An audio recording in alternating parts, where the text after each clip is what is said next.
Welcome to a new daily top AskReddit video.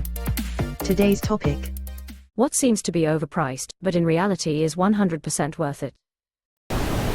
A good mattress, computer chair, anything you're going to spend a lot of time using is worth investing in properly. Add shoes to that as well.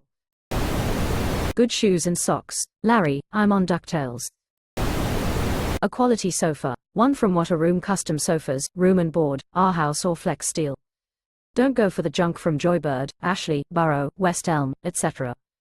My IKEA sofa is offended that he wasn't even mentioned. Ugh, Bjorn is always such a drama queen. I got a set of Italian leather sofas gently used of next door. For $100. I looked it up. 10K new. Double stitched. Rich people will pay you to get rid of older stuff. Have truck. We'll take your used 2K washer. Thanks. I have always said, if you own a truck you always have a way to make money if you get down on your luck.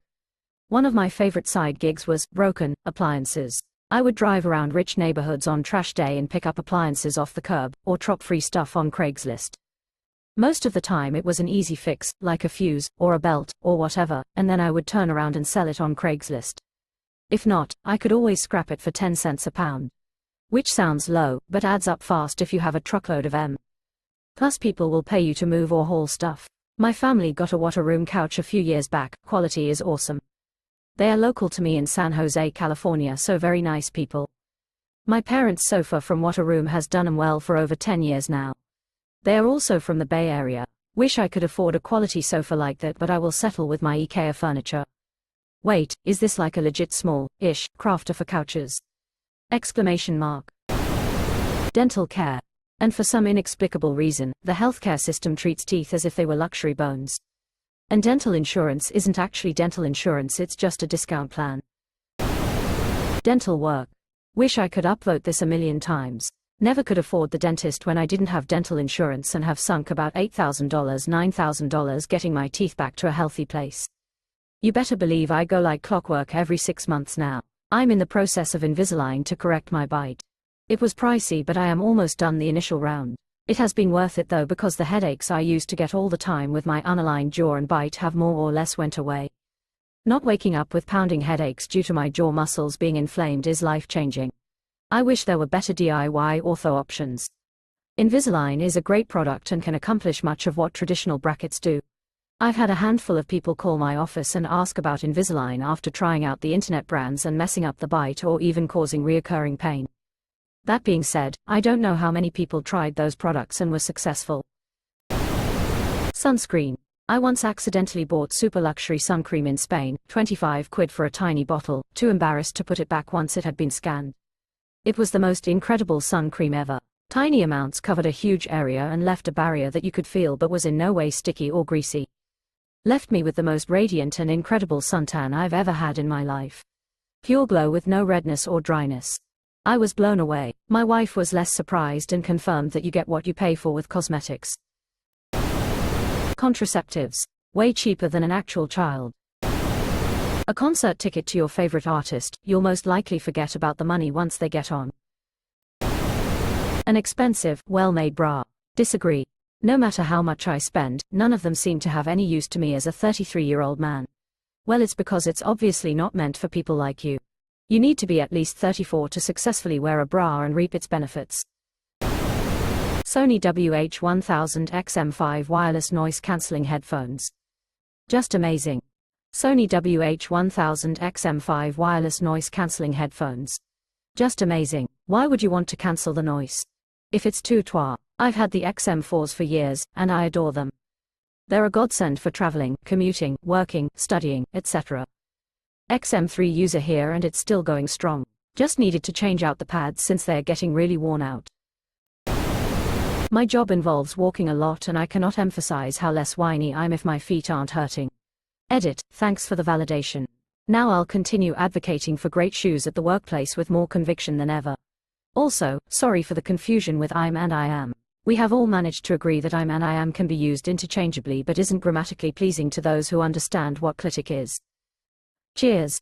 My job involves walking a lot and I cannot emphasize how less whiny I'm if my feet aren't hurting. You contract, I am, funny. Oh, I'm glad I wasn't the only one who thought this lol. Funread, https://www.reddit.com/r/grammar/wiki/clitics/. Mattress, shoes, dental care, jacket. In that order. Dental care, not necessarily overpriced, but it's a fucking disgrace that it isn't covered by health insurance, not even in most Western EU countries. Studies are showing time and time again that there is a very significant correlation between dental and physical health, with much more to come. Recent studies have shown significant association between periodontitis and Alzheimer's disease and cancer outcomes, aside of the highly elevated risks of stroke, heart attacks and disease, respiratory disease, diabetes, rheumatoid arthritis and other autoimmune diseases and so much more, yet it is being treated as if the mouth is completely separate from the rest of the body. Your insurance company would make you buy a different plan for every body part if they could. Sewing machines. My cousin came to my family's place for her wedding, but the dress had a hole in the seam of the armpit. My mom got grandma's sewing machine from the 60s out of storage and sewed it up in a matter of seconds when it would have easily taken an hour to do it that accurately by hand. Sewing machines are among those things that when you need it, you're grateful you have it. This was not always the case. Pre-1980s, Singer sewing machines were affordable to most people, were made in the United States, and were good quality. My friend still uses the one she inherited from her grandmother. It was made in 1971. Even in the 90s, 2000s you could get a cheap but good sewing machine by Brother or Janome. These days, even the Japanese brands with good reputations are using plastic instead of metal parts in the machines. So the only sewing machines that you can always trust are vintage ones or contemporary ones by Bernina, a luxury Swiss brand. It's the Hermes of home sewing machines. If you look at the cost of a basic Singer in the 60s with the same features as something comparable like a basic Bernina, with inflation the price is comparable. I'm a huge fan of the vintage span shank Singers. But a good machine wasn't cheap then, and it's not cheap now. Movers, 100%. Worth their weight in gold.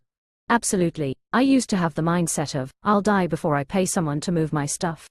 It used to take me forever to get settled into a new house, because I would be completely exhausted once I loaded and unloaded everything. It's so much easier to just pack everything into boxes, have movers move it for you, then you spend your energy unpacking and getting settled in instead of unloading and unloading. Professional mover of 17 years here, and unsurprisingly, I'm inclined to agree. Good movers with proper equipment can move your whole house in a fraction of the time it'd take you while disassembling what needs to be disassembled and wrapping everything that needs protecting. You don't have to worry about renting and returning a poorly maintained U-Haul or coercing your friends to help, and your backs will thank you. Budget movers off Kijiji are a gamble though. It's always recommended to read reviews. Divorce. Closing parenthesis. Why are divorces so expensive? They're worth it. Quote, Henny Youngman. Love is grand. Divorce is 100 grand. Anon. A bidet, Japanese toilet. I just bought one and OMG. My tush and lady parts are so happy. Bought and installed one at home as a Christmas gift to my wife, and now I'm genuinely annoyed they don't have them at work, where I do a majority of my pooping. Good headphones. I mean, very good headphones. I'd easily spend several hundreds on a new pair. It's just a whole new world. You don't even need to get up into several hundreds. The biggest quality increase comes when you step up to ride around 125 to 150. I don't disagree that spending more and in some cases even a lot more gets you even better quality, but the reality is that there's a lot of people that really aren't going to hear the difference. Totally agreed. The first time I went from 30 to 150-ish was mind-blowing. Though I'd say I had even more of a difference going from 150 to 1K, but to notice that you also need to have the rest of your setup upgraded. And now we're talking about a whole other ballpark of budget. And go for brands that specifically design audio products, and not fashion ones.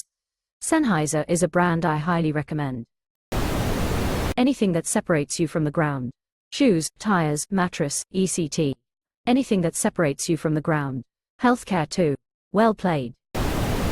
Expensive butter. This can be from a local farm or Kerrygold for a product available all over. Great butter is soft and spreadable straight out of the fridge. It turns toast into a luxury food. Kerrygold for the win.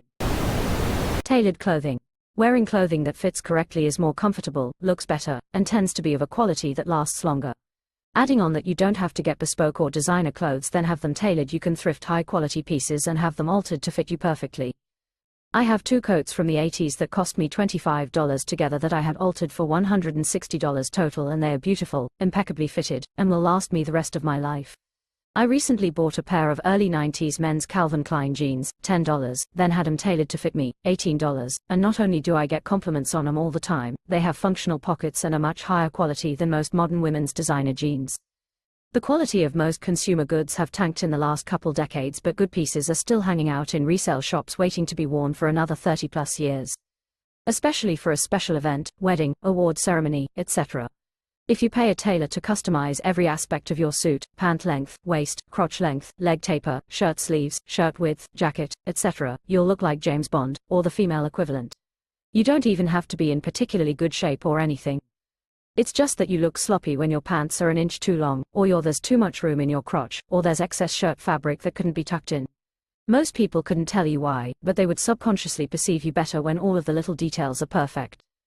Most people don't understand how big a difference 1 inch can make in your clothing. There's a reason why everyone in older photos looks more elegant. Most clothing, including clothes for poor people, was made for that person. Off-the-rack sizing didn't really take off until after World War II, and it's not great. Most t-shirts for men, for example, are essentially a big square. No one has that shape. It will fit exactly 0 people properly. If you take 10 minutes on a machine, you can tailor one to your exact fit and it looks 10x better.